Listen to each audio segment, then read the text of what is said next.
Bom dia para todos, sejam bem-vindos.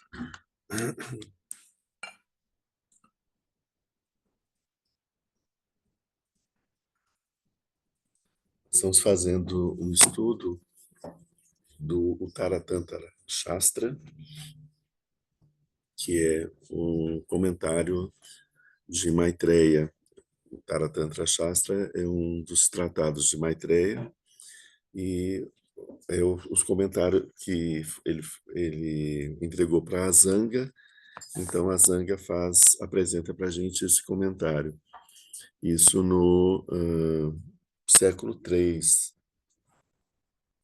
depois de Cristo, né? Então deixa eu pegar aqui. Vimos que esse texto específico, o Tara Tantra Shastra,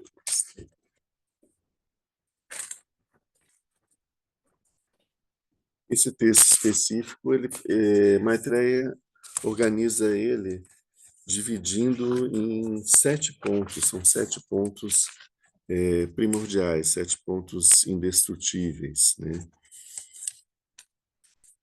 7 pontos diamantinos. Nós já vimos 3 deles, que o primeiro ponto é Buda, o segundo ponto Dharma e o terceiro Sangha. Nós vamos agora começar o quarto ponto, que é o elemento.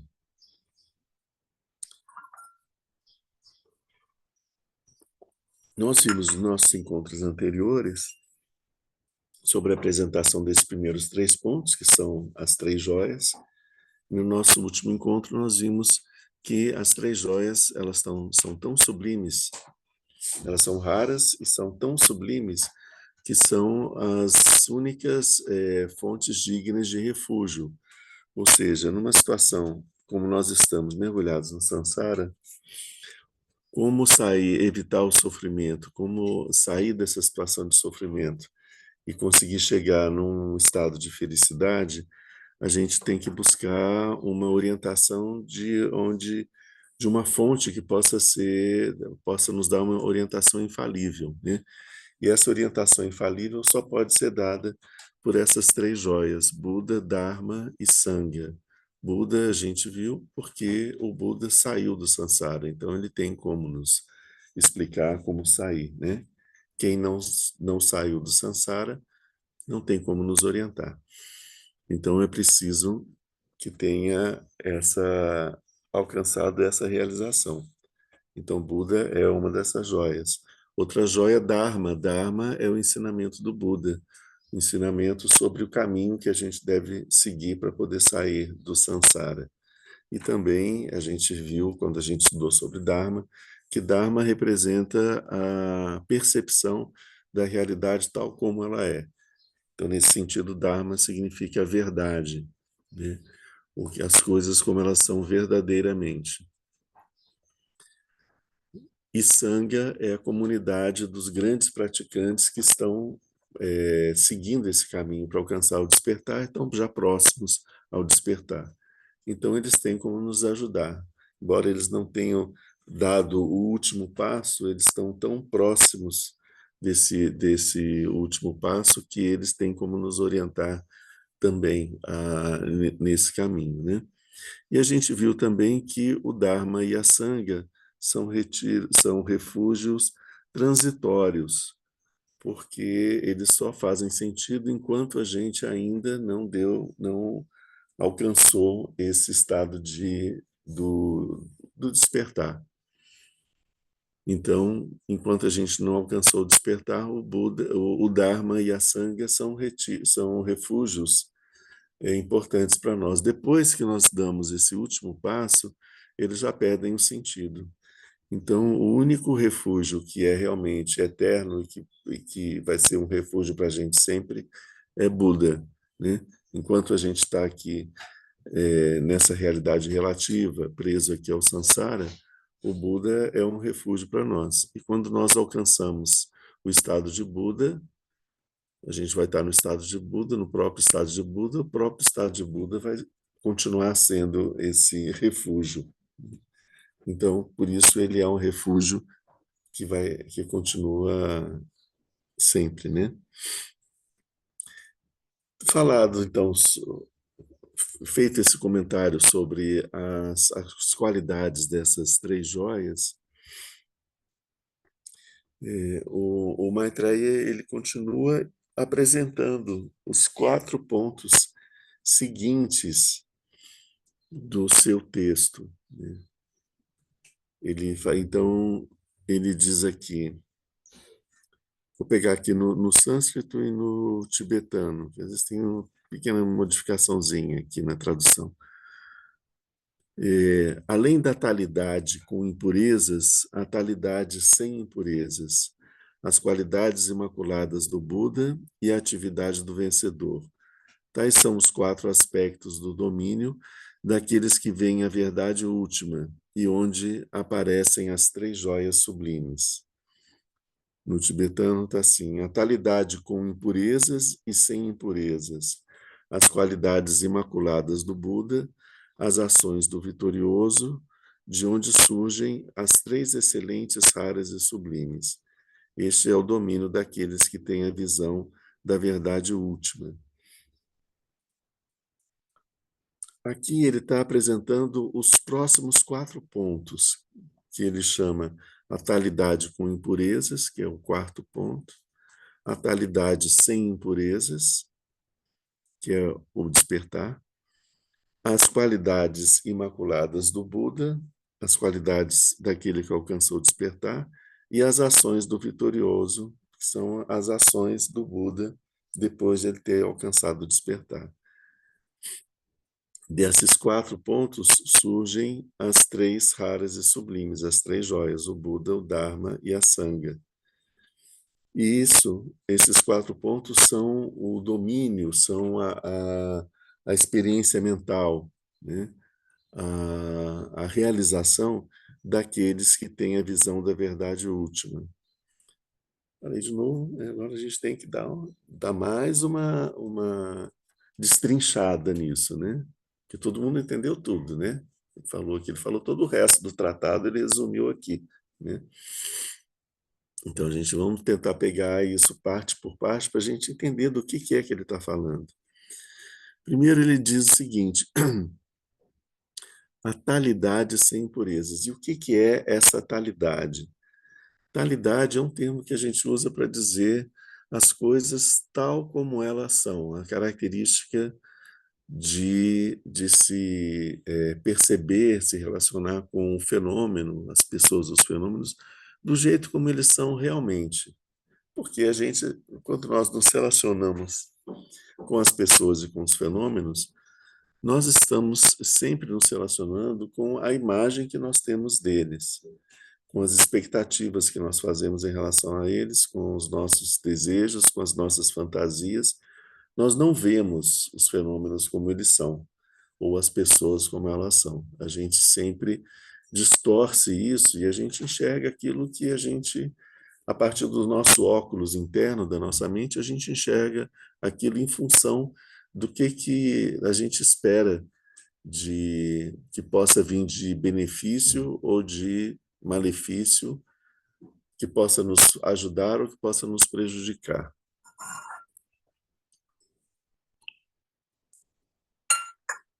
Importante a gente dar uma paradinha nesse ponto para entender bem o que é essa questão da talidade. Pelo fato de nós estarmos muito apegados à imagem de ego, de eu, a ilusão que nós fazemos em relação ao eu, esse eu ele é muito frágil e ele pode ser destruído, pode desaparecer a qualquer momento. Ele precisa de um esforço muito grande para ele continuar vivo.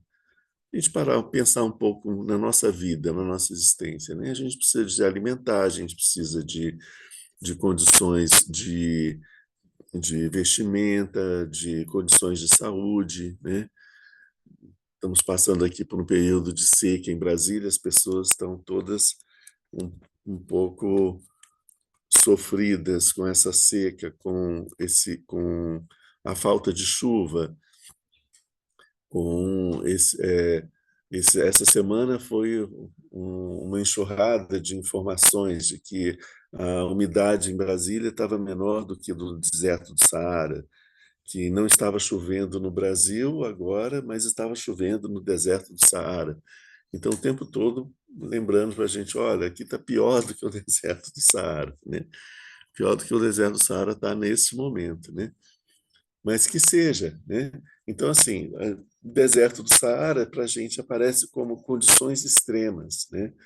Condições que tem pessoas que ainda sobrevivem lá, mas dependendo do contexto e do momento e dos recursos, não se sobrevive neste lugar. Então, isso que eu estou falando disso por quê? Porque é o nosso eu, ele é frágil, né? Então, se mudam as condições climáticas, o nosso eu não continua, né? Ele não consegue sobreviver, né? Se nós, por algum motivo, tomamos algum alimento que esteja contaminado, nós podemos morrer de uma infecção, né? Ou morrer envenenados, né? Ou se nós não recebemos alimento, podemos morrer de inanição, né? Ou pela falta de água. Então, tanto as condições atmosféricas como nutricionais, de saúde, etc., são condições delicadas que a gente precisa de manter, fazer um esforço muito grande para reunir as condições necessárias para que o nosso eu continue. Se a gente deixar escapar uma, pode ser a fatal, e aí a gente desaparece. Então, o nosso eu é muito frágil, ele ele precisa de um esforço grande para poder continuar existindo.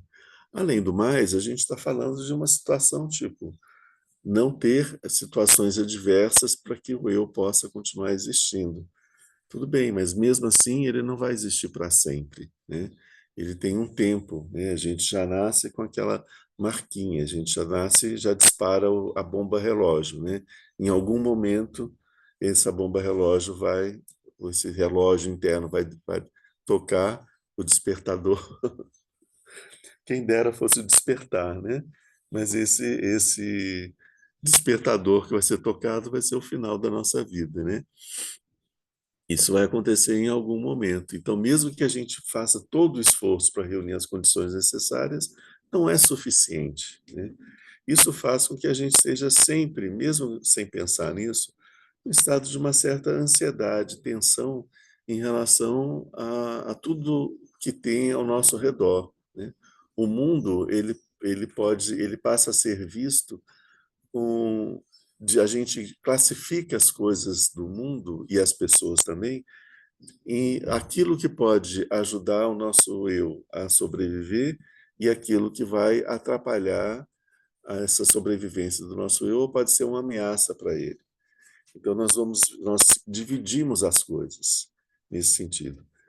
Quando nós fazemos isso, nós perdemos a percepção dos fenômenos como eles são, porque eles passam a existir em função do nosso eu.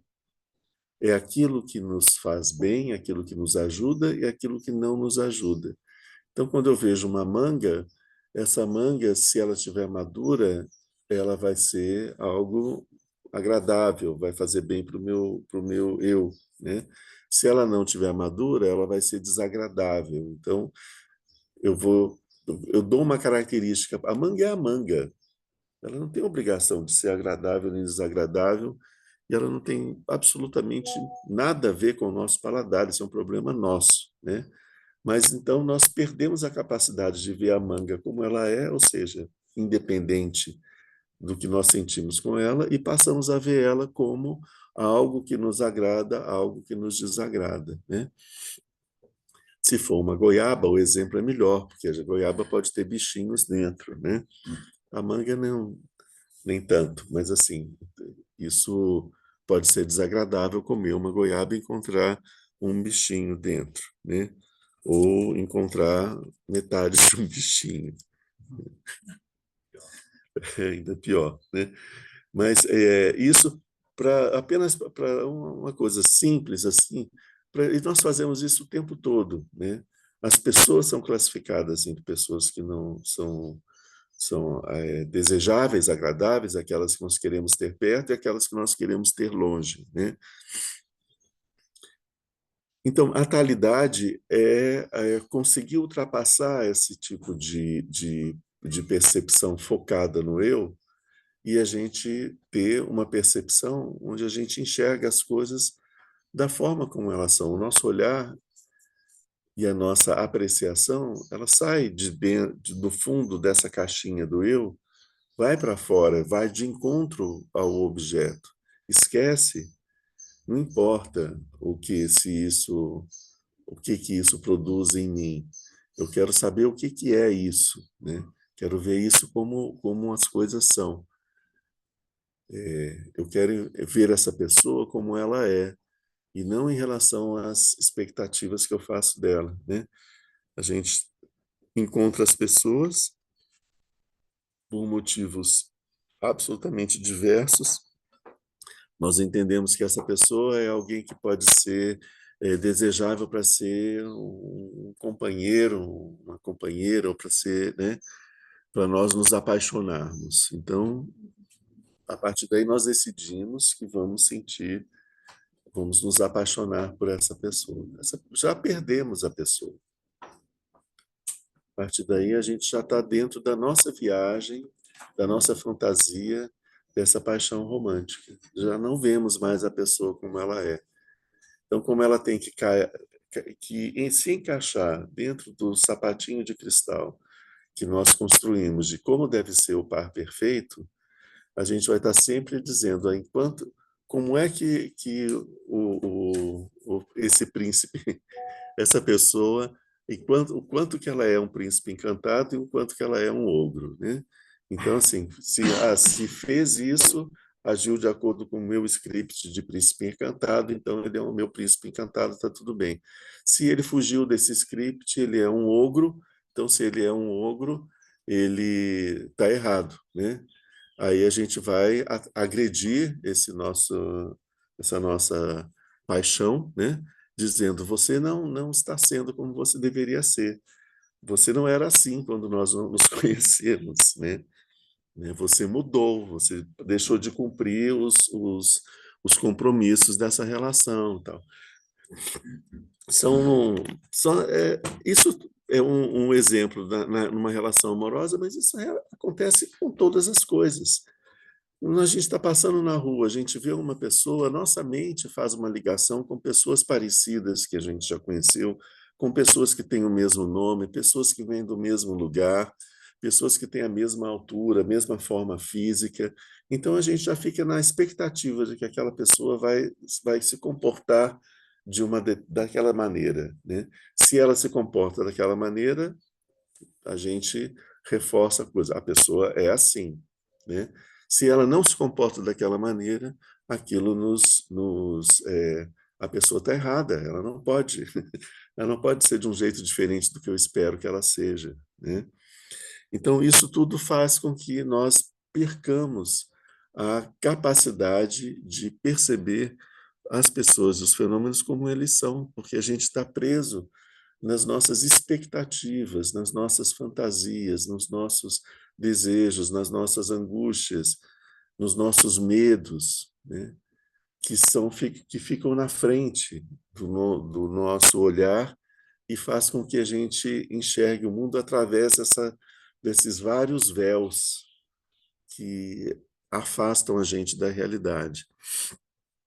Além desses véus, existem inúmeros outros véus, que são os véus da ignorância, né? Enfim, então, quando a gente está falando de talidade, que é as coisas tais como elas são, a gente está falando também de nós mesmos. Nós, do jeito que nós somos de verdade, realmente, e não da forma como nós achamos que somos. Porque esse olhar que eu descrevi aqui para fora, em relação aos fenômenos, quando ele se volta para dentro, se volta para dentro com uma série de expectativas, de medos, de superstições, de condicionamentos, equívocos. Isso faz com que a gente crie uma imagem de quem nós somos, né? Muito centrada no nosso eu, inclusive, né? mas é uma imagem falsa, porque é uma imagem que ela está impregnada de todas essas expectativas e esses medos, né? Então, também a nossa talidade, ou seja, nós, como nós realmente somos, é algo que não é fácil de ser apreendido por nós mesmos, né? Todo o trabalho que a gente vai desenvolver a partir daqui para poder alcançar, sair desse samsara e alcançar o despertar, é um trabalho de retirada de véus, despir esses véus do nosso olhar, para que a gente consiga ter um olhar puro a ponto de enxergar as coisas, os fenômenos, as pessoas e nós mesmos do jeito como realmente são, né? Esse é o caminho do budismo, né? E aqui, então, ele está dizendo, quando ele fala atalidade, ele está falando a mente do jeito como a mente é, a minha mente do jeito como ela é, né? O meu ser, como eu sou de verdade, né? Tal como eu sou. Isso é a talidade. Então ele fala a talidade com impurezas. Então ele está falando de um eu do jeito como eu sou de verdade, né? A minha essência na sua verdade absoluta, mas cercada de impurezas. Isso é um ponto. O outro ponto, a talidade sem impurezas. A minha mente, tal como ela é, já sem nenhuma impureza, completamente pura. As qualidades imaculadas do Buda, que são as qualidades da mente de Buda, e as atividades do Buda, que são as atividades que surgem dessas qualidades. Então, são quatro aspectos, né? A talidade, ou seja, a minha verdadeira essência, impura, maculada, cheia de, uh, de elementos que não são próprios dela, né? Adjacentes, e a talidade sem essas impurezas, as qualidades. Lindão. Bom, essa essa instância ela introduz os quatro pontos que vão ser tratados em seguida. Então, esses são os quatro pontos que a gente vai ver em seguida. A talidade com impurezas, a talidade sem impurezas, as qualidades do Buda e a atividade do Buda. A qualidade com impurezas a gente chama de dato. Dato significa a essência, o elemento. É essa talidade impura, por assim dizer. É um paradoxo. Quando a gente fala talidade, a gente está falando as coisas como elas são, né? Então, as coisas como elas são é a verdade nua, pura, exata das coisas como elas são. Então, quando eu estou falando dessas coisas como elas são impuras, tem aí um certo paradoxo que a gente vai desenvolver mais adiante aqui. Depois, a talidade imaculada, essa que não tem impurezas, que a gente chama de despertar. É o estado desperto da mente de Buda. Ao mesmo tempo, ele está dizendo que essas qualidades, elas são fruto não, elas são campos de conhecimento daquelas de pessoas que alcançaram é, a verdade última. Então, não é um campo de conhecimento para nós que não alcançamos essa verdade última. Por que ele está dizendo isso? Né? Essa talidade, essa essência ainda impura, ela não é compreensível, completamente compreensível por nós. Essa essência pura que ele chama de despertar, tudo bem, a gente entende, só quem alcançou o despertar pode realmente conhecer o despertar, a mente de Buda, o despertar. As qualidades da mente de Buda para conhecer plenamente isso, você tem que ser um Buda para você poder enxergar as qualidades da mente de Buda. As atividades espontâneas do Buda, a gente também só consegue aprender quando nós alcançamos o despertar. Então, pelo menos esses três últimos elementos, a gente sabe que é preciso ter a visão do despertar para a gente poder apreendê-los na sua talidade, né? Mas o primeiro deles, essa talidade impura, ele também é algo que deve, só pode ser, que é um campo de conhecimento para aqueles que alcançaram o despertar. Por quê? Porque só quem alcançou o despertar vai ter condições de saber o que é impureza naquilo que eu chamo de essência. Porque se eu não alcancei o despertar, eu posso achar que aquilo é uma característica natural. Mas quando a gente alcança o despertar, a gente vê que aquilo não é uma característica essencial dos fenômenos como eles são, mas sim uma característica atribuída pela minha mente, né? Uma impureza. Então, esses 4 pontos, eles precisam de ser, para serem realmente apreciados, tem que ser uma mente que alcançou esse despertar.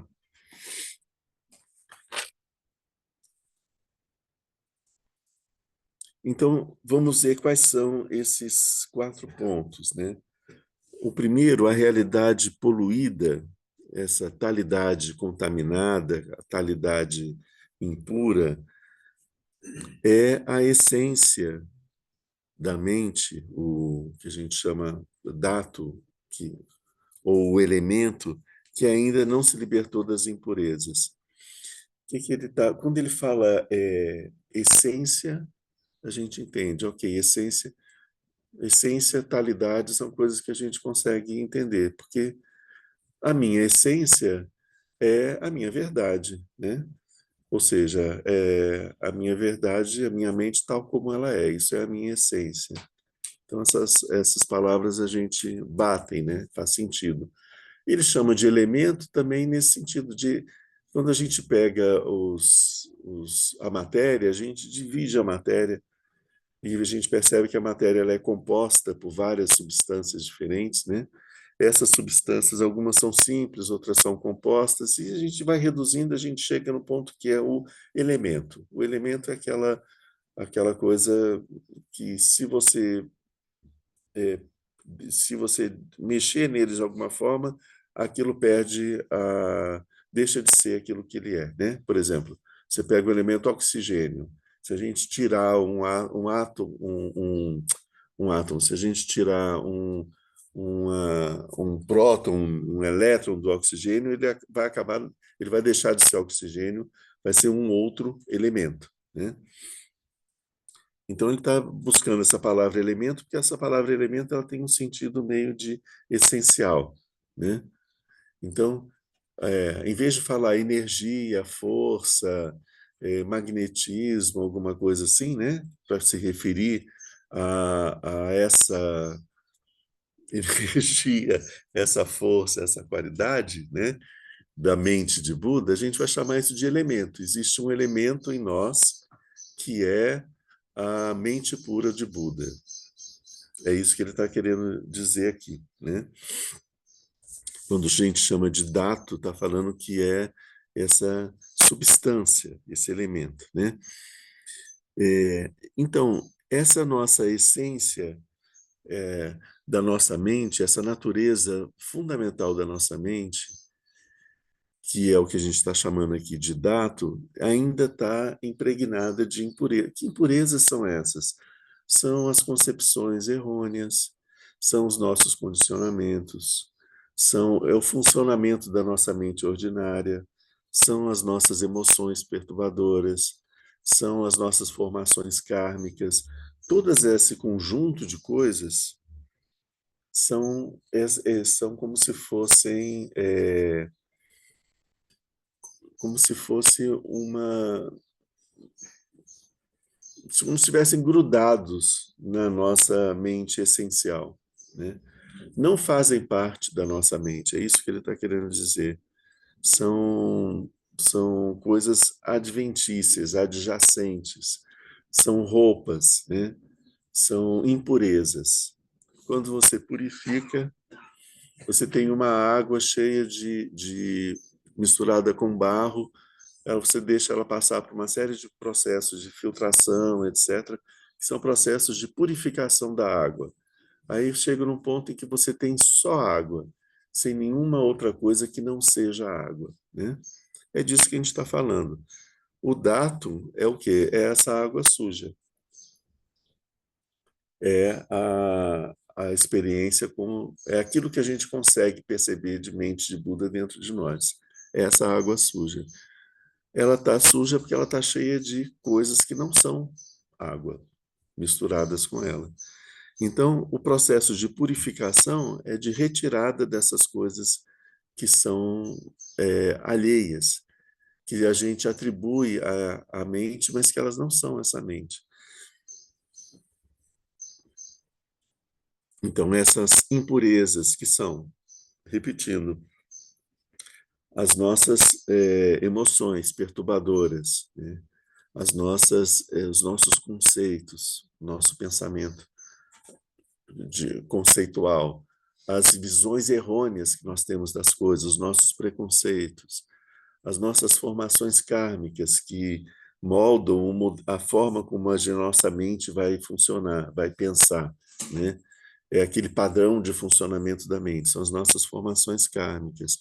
Todas essas coisas, elas ficam na frente dessa mente de Buda, e quando a gente vai olhar para a mente de Buda, a gente vê todas essas perturbações ali, ali na frente, e a gente fica sem saber o que é realmente a pura mente de Buda e o que é um desses véus que está entre o meu olhar e a mente de Buda. Então, isso que a gente chama de dato é a talidade cheia de impurezas. É a pepita de ouro no meio da ganga dos vários outros minerais, né? É um diamante não lapidado, ainda dentro das celas, de todas as coisas precisam ser cortadas dele para que ele possa se manifestar com toda a sua beleza, né?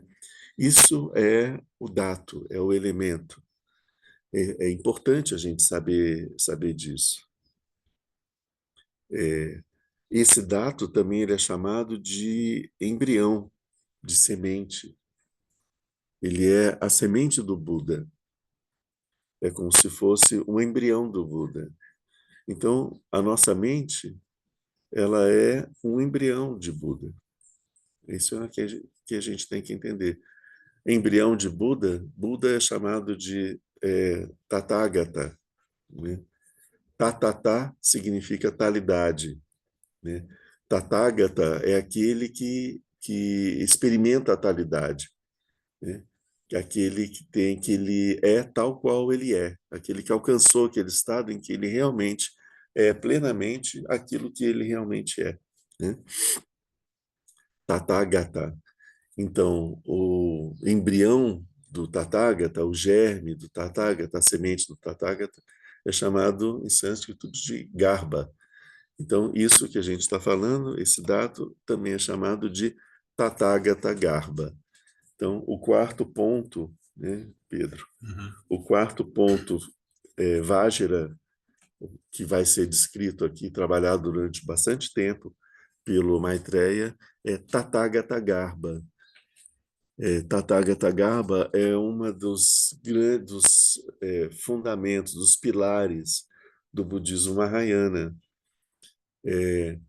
Quando surge o budismo Mahayana, no momento em que essa compreensão de que a natureza da nossa mente, a natureza verdadeira da nossa mente é um embrião do estado de Buda, quando vem essa compreensão, abre para a gente essa perspectiva que se a nossa mente é o embrião do estado de Buda, nós podemos nos tornar Budas.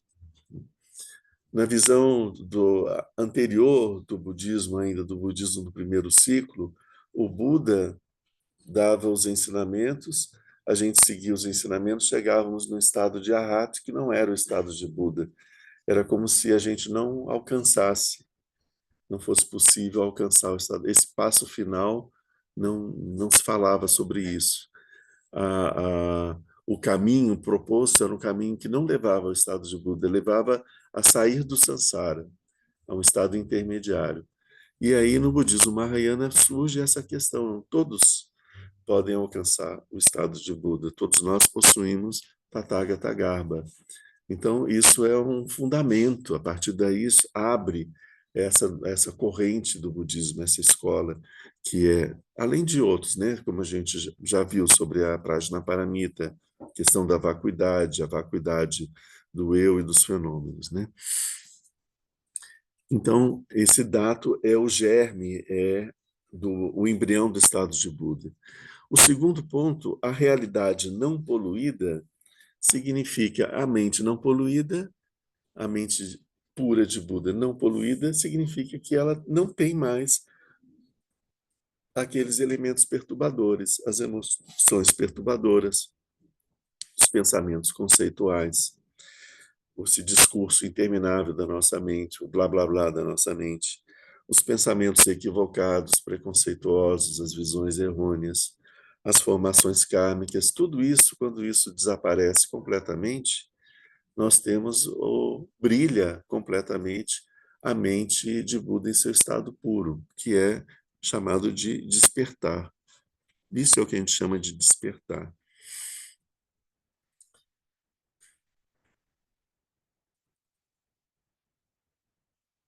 Então, é essa base que a gente chama de dato, que é esse embrião, ele está cercado de impurezas.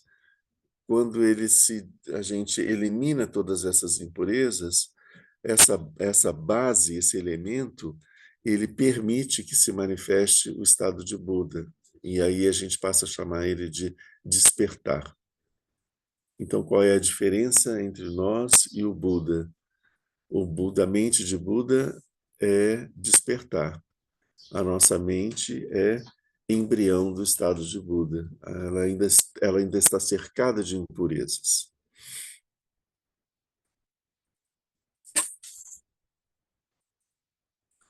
Aqui, pegar aqui o texto é, do comentário, né? Essa mesma essência da realidade não poluída, ela é caracterizada pela perfeita manifestação da base no estado de Buda. Ok, é o que a gente chama de despertar. Na natureza da mente, é, aqui vista como a realidade, ela manifesta sua plena realidade pela eliminação das impurezas adventícias. É o que nós acabamos de falar. A natureza da mente chama Chitta Pariviti, que é vista como realidade, é vista como Dharmakaya. Então, a natureza da mente, a natureza última da mente, no despertar, a natureza última da mente é vista como Dharmakaya. É um termo que a gente já ouviu falar várias vezes aqui, que representa a mente de Buda no seu estado mais puro, né? O corpo do Dharma, do Buda, o corpo de verdade do Buda, que é a mente de Buda, o Dharmakaya. Então, a natureza da mente é o Dharmakaya, né?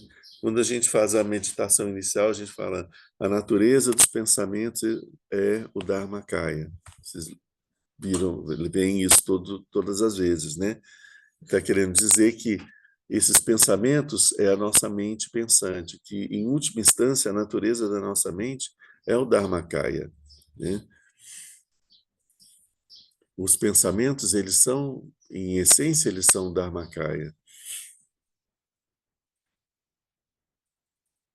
Ela se manifesta sua plena realidade pela eliminação de impurezas adventícias. Então, esse Dharmakaya, ele vai surgir, vai ser experimentado por nós a partir do momento que nós conseguimos eliminar essas impurezas adventícias, né? Quando ele fala Chitta é mente, Chitta Pariviti, ele está dizendo que acontece uma mudança entre o estado ordinário que nós estamos e o estado de Buda, entre a mente contaminada, a mente pura, mas contaminada, e a mente pura sem as contaminações. É uma mudança de estado, mas não é uma mudança de essência.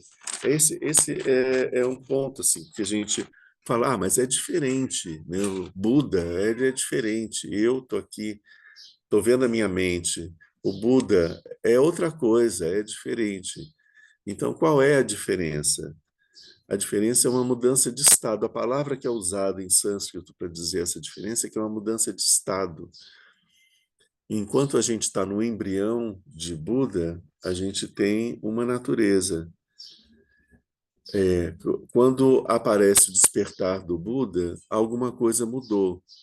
Mudou a essência? Não, não mudou a essência. O elemento é o mesmo. O que que mudou? Mudou o estado, né? Como assim o estado? Enquanto aqui a minha mente é gelo, quando ela se torna mente de Buda, estado de Buda, o despertar é água, né? É o mesmo elemento. O que mudou foi uma mudança de estado. Então, essa mudança, existe uma mudança. É isso que é importante a gente ver. Existe uma diferença. Mas essa diferença não está na essência, está na forma como essa essência se manifesta. Quando ela está se manifestando cercada de qualidades equivocadas e perturbadoras, então a gente tem Tathagata Garbha, o germe, a semente do estado de Buda, e quando ela está sem esses elementos perturbadores, a gente tem ela na sua pura manifestação. É como a gente vê o gelo e a água, ou mais fácil a água. O exemplo citado pelo Asanga é de gelo e água, né? Oi, Já pode ouvi a falar. expressão estado de eu, correto? Hã? Estado de eu, contraposição, estado de Buda. Tá correto? Isso. Estado de eu. Não, eu não vejo assim, né? Porque eu não é essência. Não é a essência, mas é o estado. Sim, é um estado, mas é como se você pegasse pedra e água, entende? Não é gelo e água. Quando você fala gelo e água, você está dizendo a essência é a mesma. O que muda é a forma ali da manifestação. Quando você pega eu não tenho a qualidade de essência. Uhum. Eu não tenho a qualidade do Tathagata Garbha. Tathagata Garbha não é o eu. Então vamos esclarecer aqui. O eu é uma impureza adventícia. O eu é um pensamento equivocado. A natureza da nossa mente transcende esse eu, né? O eu é o resultado de uma visão errônea que a gente tem de nós mesmos, né? Ele é uma ilusão. Ele tem a natureza dele é negativa no sentido de que ela é falsa, ela não é verdadeira, ela é inexistente. Aquilo que não é verdadeiro é inexistente, é ilusório, né? Ele é um equívoco, é uma miragem, né? Quando você chega nele, ele desaparece. Essa é a questão do eu. Quando a gente chega no eu, ele desaparece. Enquanto a gente está distante, a gente olha para ele e fala eu, né? Mas quando a gente mergulha nesse eu, a gente descobre que ele não existe esse eu. Mas isso significa que não existe nada? Não. Existe a mente, existe Tathagata Garbha, existe essa essência. Mas eu é uma miragem daquilo ali, é uma ilusão de óptica, né? Mas a gente tem que partir dessa essência impura, né? Desse Sim. eu para alcançar essa. Então, estamos. Desse eu não, dessa essência impura. Você vê que é isso que eu estou dizendo, que Tathagata Garbha não é eu, certo? Eu é uma perturbação do Tathagata Garbha. É uma das coisas que uma roupa suja que a gente está vestindo, né? A gente tem que partir da nossa essência e tirar essa roupa suja, né? Não é partir da roupa suja achando que a roupa suja vai virar a mente de Buda. Não vai virar. Ela é uma roupa suja. Entende? Como a gente dá uma densidade para esse eu, a gente acha que esse eu é a nossa essência. A gente confunde a nossa essência com o eu. Sempre que a gente fala no eu, dá aquele frisson, dá aquela sensação desagradável, incômoda. Como assim? Se acabar o meu eu, então eu desapareço completamente, não vou mais existir, nem nada. É o fim, é a aniquilação, né? É isso que se pensa, né? Não existe vida após o eu, né? Não existe nada fora do eu. E então a gente fica preso nessa angústia, né? Porque a gente, ao mesmo tempo que a gente fica preso nisso, a gente sabe que esse eu vai desaparecer, né? Aí a gente fica buscando um pensamento religioso no sentido de dar uma imortalidade para esse eu. Não, depois da morte, o meu eu continua existindo, né? Numa situação, num paraíso, alguma coisa assim. É isso, a gente encontra um conforto nisso. Mas no fundo a gente sabe que não é possível, né? Que ele não tem essa tudo aquilo, tudo aquilo que nasce desaparece. Uma coisa não pode nascer e continuar para sempre. É uma impossibilidade filosófica, né? Então, não esse eu ele não continua. Mas isso porque a gente está preso nesse equívoco de achar que o eu é o nosso Tathagata Garbha. Não é, né? A nossa essência, que está presa nessa manifestação impura né, da minha mente, ela está além desse eu, né? E eu posso trabalhar sobre esse eu e mudar ele com o tempo, né? Eu posso mudar o meu eu de diversas formas. Posso mudar os meus gostos, posso mudar a minha forma de falar, posso mudar as coisas que eu penso sobre mim mesmo, posso mudar as minhas concepções de mundo, minhas filosofias, minha religião, né? Posso mudar até meu sexo e passar a me ver de uma forma diferente, né? Então, assim, todas essas coisas que constroem o eu, elas são mutáveis. Posso mudar de nome, né? Gente, são, é, são elementos adventícios, né, que grudam na gente. Mas não é isso que define a gente. Quando a gente volta, se a gente pensar, voltar ao momento onde nós acabamos de nascer, a gente não tem nem nome ainda.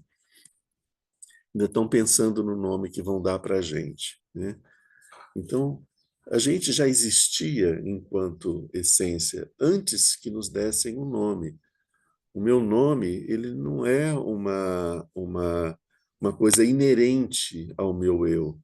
É uma coisa que foi colada no meu, é uma película que foi colada no meu eu e que define o meu eu, né? A partir do momento que eu recebo um nome, eu passo a ser aquele nome, né? Então, se eu penso que antes de surgir, antes de nascer, eu poderia ter nascido num país diferente, né? Imagina, eu nasci aqui no Brasil, tal, você podia ter nascido na Austrália, ou na Nova Zelândia, ou sei lá, ou no Japão. E nascido lá, meus pais poderiam morrer e eu seria uma pessoa nascida lá, ia aprender a cultura japonesa, ter uma relação diferente com meus pais, com outros irmãos, não é? Isso não poderia ter acontecido? A minha essência, ela já existia antes disso acontecer. Então, a minha essência, ela já existia antes de uma série de possibilidades de eu diferentes aparecerem. O meu eu foi construído depois, né? Se eu tivesse nascido no Japão, eu seria um eu. Se eu tivesse nascido aqui, um outro eu. Se eu tivesse nascido num momento de guerra, de calamidade, seria um outro eu, alguma coisa. Sabe, várias possibilidades de eu se abrem para mim, para minha essência, que está aqui ainda no ventre da minha mãe. certo? E tudo isso, então, esse eu que nós somos agora, ele é uma coisa que foi construída porque nós nascemos num determinado lugar, com determinadas pessoas, num determinado momento histórico, etc, etc. Não se representa, não somos nós. Percebe? É isso, esse que é o ponto. Aqui não se tá, o Buda não está atacando a nossa essência, dizendo essa essência não existe. Vocês estão enganados, não existe nada, morreu, acabou. Não é isso que o Buda está falando. Ele está falando, essa forma como você se enxerga, que a gente chama de eu, isso não existe. Isso é um agregado, é uma coisa que colou em você. Assim, antes de se construir esse eu, já existia essa sua essência, esse Tathagata Garbha, né? Então, é isso que é a Eu vou mente. com você desse jeito. Que saco! E por causa desse Tathagata Garbha, é que é possível alcançar o despertar. Esse é o ponto, outro ponto importante da gente ver aqui nessa sequência aqui. Quando a gente vê que é, sim, isso. A gente está vendo aqui como água e gelo, né? Então essa mudança, depois eu falo o que eu ia falar. Essa mudança de estado,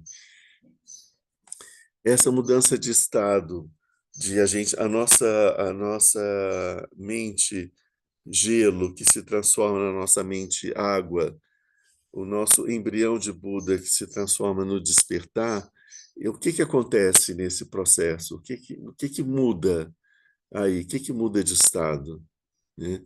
O que muda de estado é a nossa consciência de base, que é chamada de alaya vijnana.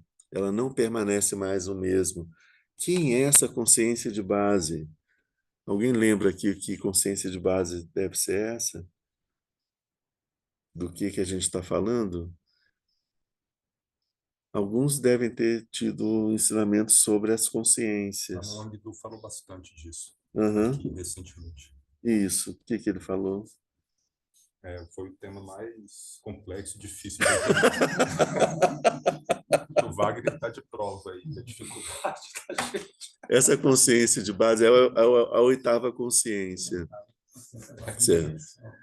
Então, uma mudança nessa oitava consciência é o processo, é onde acontece o processo em que o embrião de Buda se torna Buda. O embrião da mente de Buda se torna a mente do despertar. Porque todas as outras consciências, elas são decorrências, elas vêm depois. A consciência fundamental, a consciência de base, que é o que chamam de alaya vijnana, essa consciência de base, que é o que passa de uma existência para outra, é nela que acontece essa mudança. Ela está antes do eu, o eu aparece depois dela, o eu aparece já, é a sétima consciência, que é a consciência mais ligada ao eu. Então, o eu está depois dela, ela é anterior a ele. A Né? passagem de Namshe a Yeshe, Isso, é disso que você está falando. isso. Essa consciência ela muda de Nanche, que é consciência. O que é o Nanche? É a consciência contaminada, maculada, imperfeita, né? E Yeshe é a consciência transcendental, o conhecimento transcendente. Bom, depois ele fala que as qualidades transcendentes do Buda têm 10 poderes, isso a gente vai ver mais para frente, são características desse elemento puro, né? Dessa base, esse elemento purificado, né? E as ações do Buda são a manifestação espontânea desses poderes, né? Esses 4 pontos são o domínio dos oniscientes, a gente viu. Eles são inconcebíveis por 4 razões, né? Tem um ponto difícil da gente aprender, que é que esse Tathagata Garbha, esse elemento, a talidade com impurezas, ela é pura, mas ainda assim ela é ligada a impurezas. Então, ela é puro, mas ligado a impurezas. É importante a gente ter essa percepção que esse embrião do estado de Buda, ele é uma mente pura. Mas da mesma forma como o embrião da semente está cercado pelo resto da semente, cercado pela casca da semente, e fica mergulhado ali na terra, então ele está envolto em uma série de coisas que não são ele, né? Essas são as impurezas que vêm junto com o embrião. É isso que a gente tem que entender. Essas outras coisas são impurezas e que essas impurezas não são a nossa essência. Nós estamos cercados por elas, né? Elas são, outro ponto importante da gente ver, elas são falsas, equívocos, ilusórias. São mentiras. As nossas emoções perturbadoras, elas não existem. Os nossos pensamentos ordinários, eles não existem, né? Eles são falsos, porque eles não são verdadeiros. Aquilo que não é verdadeiro não existe, né? É por isso que diz que, no outro ponto, a talidade sem impurezas é perfeitamente purificada e desprovida de kleshas desde a origem. O que ele quer dizer com isso? A talidade sem impurezas, ou seja, o despertar, é completamente puro. Ok, tudo bem. E ele não tem nenhuma impureza desde a origem, ou seja, ele nunca teve nenhuma impureza. Ele sempre foi puro. A mente pura de Buda sempre foi pura. Ela é pura e imaculada. Em nós, nos Budas, em todos os lugares, nas pedras, nas formigas, nos cachorros, nos gatos, em toda parte, ela é completamente pura, né? Desde o início, né? E a nossa mente Tathagata Garbha está cercada de impurezas. Vocês percebem essa contradição que tem aqui? O que são essas impurezas? Essas impurezas, elas não existem. Se elas não existem, não existe nenhuma impureza, então a mente de Buda sempre foi pura e brilhante, sem nenhuma impureza, sempre, porque ela existe. As impurezas não existem, né?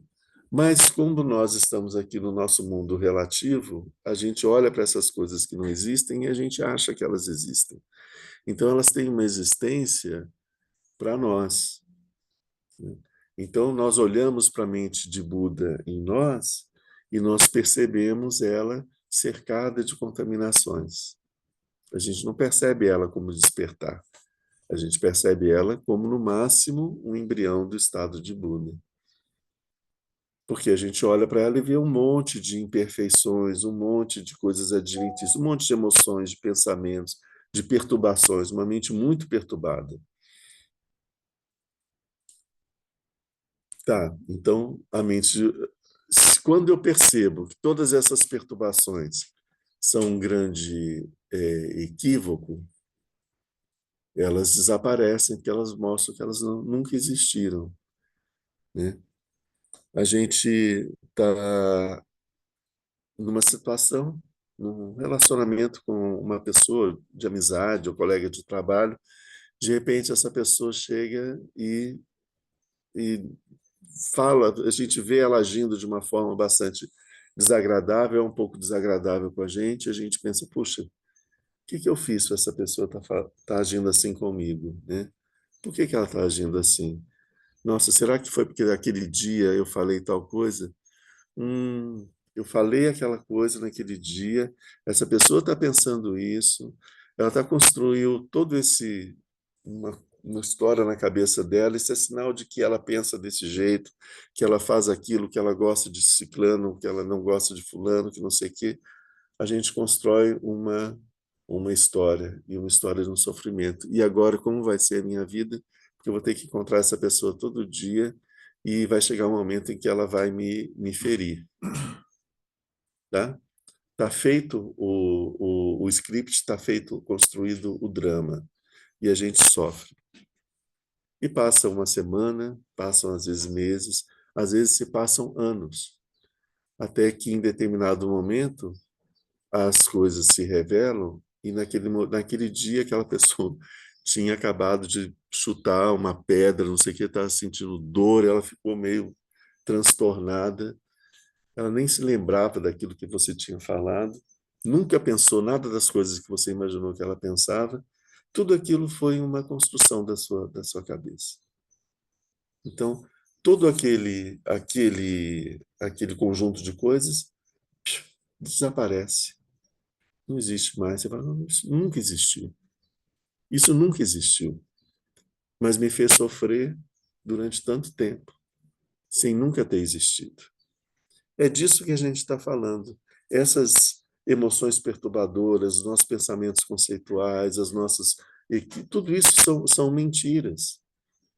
Mas são mentiras que fazem a gente sofrer e que fazem a gente não enxergar a nossa própria natureza, né? E é por isso que a gente pode dizer que a mente de Buda, ela sempre existiu pura e perfeita em todos nós, desde tempos sem começo, e completamente pura, sem nenhuma impureza adjacente, porque todas essas impurezas são mentiras. Quando você chega no despertar, você olha para essas impurezas, desapareceram todas. E você fala, isso nunca existiu, né? É como acordar de um pesadelo. Era um pesadelo, nunca existiu de verdade, né? Por isso é que chama despertar. A gente saiu do sonho, do sono, do sonho e está no estado de vigília, está vendo as coisas como elas são, né? É por isso que a gente pode dizer isso. Mas enquanto a gente não tem o despertar, a gente está preso nesse samsara, e esse samsara representa todas essas mentiras que cercam a nossa mente e a gente se comporta da forma como a gente se comporta, seguindo todos esses passos, né, esses elementos aí. Então é isso. É por isso que essa talidade da mente de Buda, a gente pode dizer que ela é pura, que ela é perfeita e que ela nunca teve nenhum dos elementos perturbadores, né? E é por isso que a gente pode dizer também que nós temos a mente de Buda em nós, ela está escondida, ela está fechada, escondida em um monte de ganga e de terra e de lixo que a gente colocou em volta. De lixo é o melhor exemplo. No meio de um monte de lixo que a gente colocou em volta. A gente tem que mergulhar nesse caminhão de lixo para encontrar o diamante puro que está ali dentro. Essa é uma excelente imagem, né? O diamante, ele é o diamante, a essência dele é a mesma, não importa a quantidade de lixo que esteja em volta dele. Ele continua sendo o mesmo diamante, né? Mas enquanto a gente não retirar todo o lixo, a gente não vai enxergá-lo, né? Então, o caminho do despertar é retirar esse lixo mental, né? A gente limpar a nossa mente de todo esse lixo acumulado desde tempos sem começo. A gente vai fazer uma pausa. Hoje nós vamos ter um tempo diferente, porque vai ter a Assembleia do KPG às 11 horas. Então, a gente vai fazer uma interrupção agora para a gente já partir para a prática com o Lama Sonam. Lama, como a gente vai fazer? Vai fazer...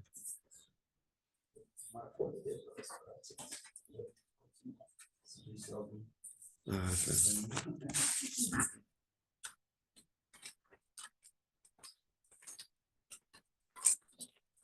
É melhor continuar, né? Continuar aqui. Tá. Vamos fazer, então, a dedicatória para a gente seguir com o Lama Sonam. Graças a essa virtude, tendo realizado rapidamente o Mahamudra, possa eu conduzir a esse estado todos os seres sem exceção. Pela graça do Buda, que obteve os 3 corpos, pela graça da imutável verdade do Dharma em si, pela graça da infalível aspiração da Sangha, possa essa súplica de dedicatória realizar-se tal como ela é.